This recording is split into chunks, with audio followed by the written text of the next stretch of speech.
लालची बहू एक समय की बात है। एक छोटे से गांव में राम और सीता नाम के कपल रहते थे।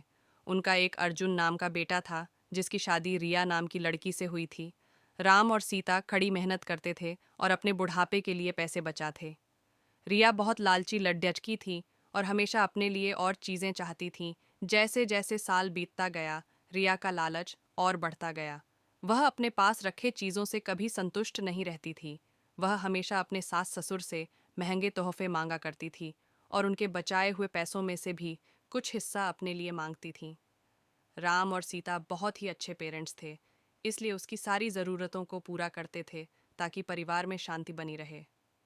वह अपने पति अर्जुन के ऊपर भी दबाव डालती थी कि वह अपने माँ बाप से पैसे और संपत्ति मांगे।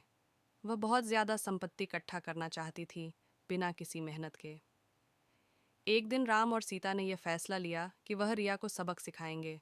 वह उसे बुलाते हैं और बोलते हैं कि बेटा, हमें तुमसे कुछ ज़रूरी बातें करनी है। हमने यह फैसला लिया है कि हम अपनी जायदाद का कुछ हिस्सा अपने बच्चों में बांटेंगे और उसका कुछ हिस्सा तुम्हें भी देना चाहते हैं। रिया खुशी से झूम उठती है, क्योंकि वह हमेशा से यही चाहती थी। लेकिन राम और सीता के मन में कुछ और ही चल रहा था।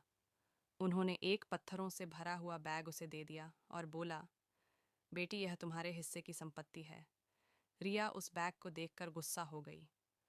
उसने उस पत्थर से भरे हुए बैग को जमीन पर फेंका और जोर से चिल्लाते हुए बोली कि मेरी मजाक उड़ाने की तुम्हारी हिम्मत कैसे हुई? मुझे पैसे चाहिए, ये पत्थर नहीं। राम और सीता ने शांत तरीके से उसे समझाया और बोल बोल रिया, सच्ची संपत्ति सिर्फ पैसे और चीज़ों के बारे में नहीं है।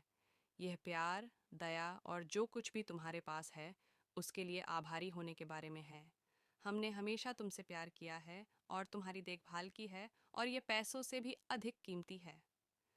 रिया को एहसास हुआ कि वह लालच में कितनी अंधी हो गई थी। उसको अपने किए गए बर्ताव के लिए पछतावा होने लगता है। उसने अपने सास और ससुर से माफ़ी मांगी और अपने तरीके बदलने का वादा किया। उस दिन के बाद से उसमें बदलाव आया और वह एक अच्छी बहू बन गई।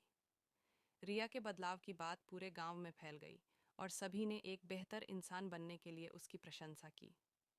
रिया अपने परिवार का ख्याल रखते हुए और उनके बीच मिले प्यार के लिए आभारी होकर हमेशा खुश रहने लगी।